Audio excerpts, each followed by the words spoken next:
Relieved. I'm Jenna Wolf. Nick Wright is beaming. Brandon Marshall knows Jenna, why. how many of us are out here right now? Jenna, how many people are here? Four of us. Four of us. Four of us. Four of us. Yeah. 1, 2, 3, 4.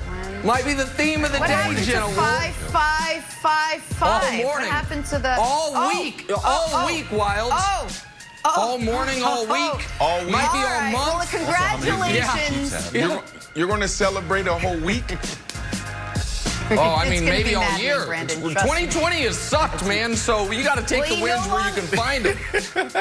He no longer has an undefeated Chiefs season to hang his hat on, so we are going to hang our proverbial hats on the Lakers right now. What didn't happen in Game 5 happened with gusto in Game 6.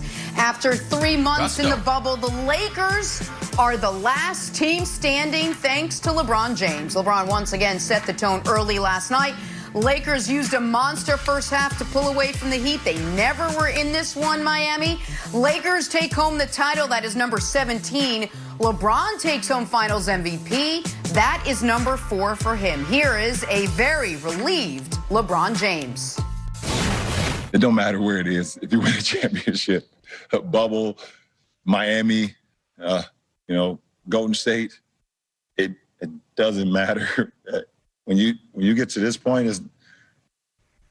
it's one of the greatest feelings in the world for a basketball player to be able to win at the highest level. All right, Nick.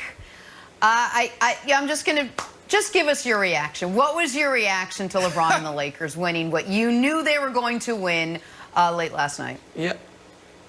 Yeah, I'm just shocked anyone expected any different. And by the way, a lot of people did. I mean, LeBron's going to LA for the movies. That was a good one. LeBron's entered the Jordan as a Wizards phase of his career. That one made me chuckle. I think my favorite one was LeBron is ruining the Lakers' young core and chemistry in the pursuit of Anthony Davis. How's that working out? And the thing is this, what I'm most surprised by is that people are surprised by this. Why would anyone have ever expected anything different? LeBron James went to the Miami Heat. They had not won a playoff series in 4 years upon his arrival. By year 2, they were champions. LeBron James went back to the Cleveland Cavaliers. They hadn't been to the playoffs in the previous 4 years after his departure. By year 2, they were champions. LeBron James went to the Los Angeles Lakers, who had not played in a playoff game for 6 years.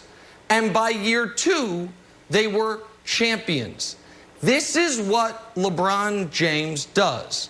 Takes franchises who are nowhere near competing for a title, whose best days are far, far behind, or in Cleveland's case, never existed, and within around 700 days of his arrival, they're throwing a parade, or as the Lakers will have to, throw a virtual parade. That's what Brandon, the greatest player of his era or any era, does, and he just proved it once again in this unprecedentedly odd NBA season that just came to a close.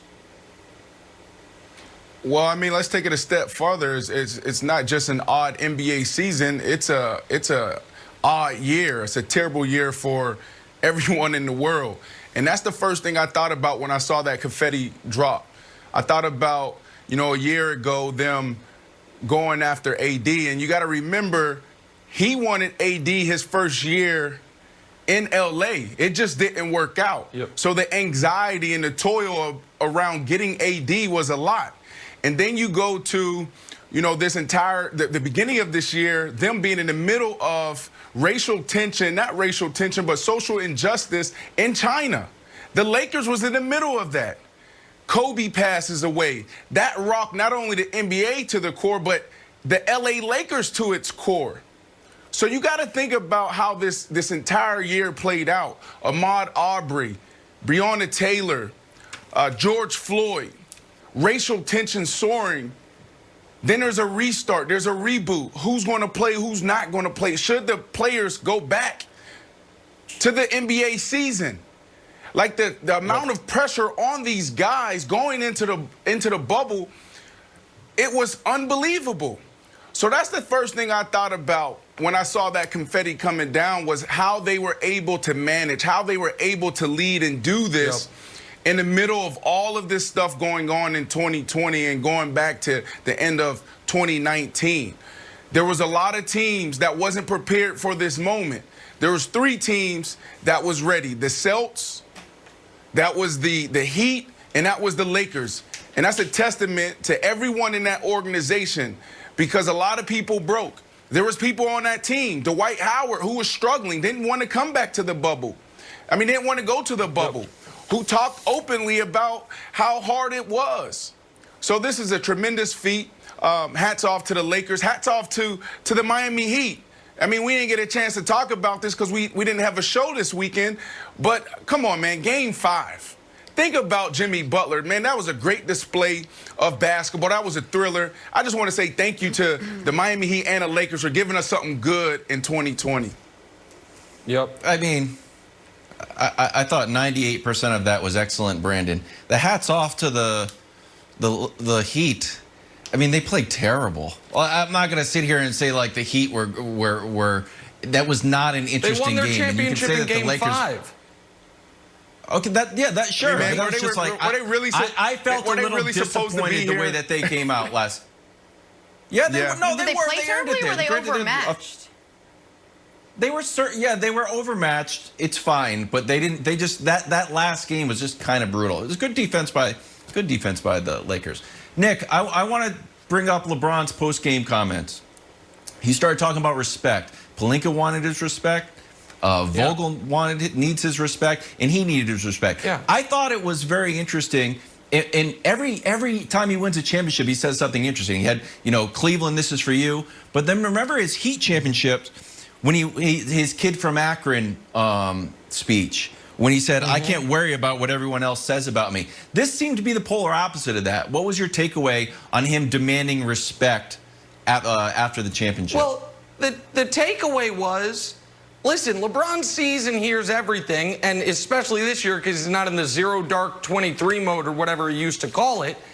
And this man, who has put together a decade of pure dominance, unseen in NBA history since Bill Russell was doing it when there were 8 teams, just saw the entire media after a brilliant 40-13-7 in Game 5 play the same old hits of, does he have the killer instinct? Should he have taken the shot? Did LeBron make the right play?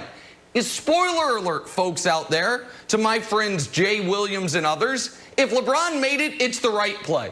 We got 15+ years of evidence for it. So that's what he's talking about. He's talking about the fact that Jimmy Butler, for a night in Game 5, was LeBron. And to his credit, he was. And you know what it did to him? It made him a non-factor in Game 6. It was so exhausting. LeBron's done that every year for 15 years. That there is somehow still a nightly referendum on how this guy plays, when the answer is better than anybody ever, more consistent than anybody ever, longer at a higher level than anybody ever. So I do think there was, geez, guys, put some damn respect on my name, because nobody's ever done what I'm doing. And, Jenna, the revisionist history that's going to happen as far as, oh, he wasn't doubted. He was. Wilds, I love you. But I saw you roll your eyes when I said one of the narratives was he's entered the Jordan phase of his career. I don't remember. Look up the articles after he tore his groin.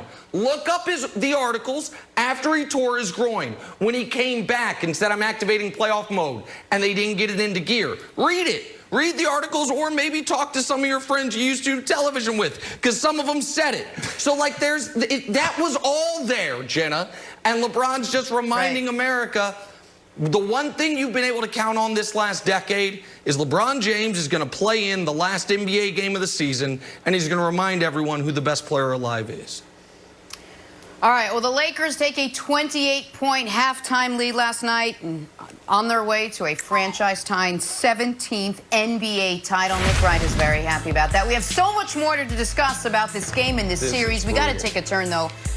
talk about Dak Prescott and the devastating injury he suffered yesterday. What does this mean for him now, and where does this leave the Cowboys? We discuss all angles next.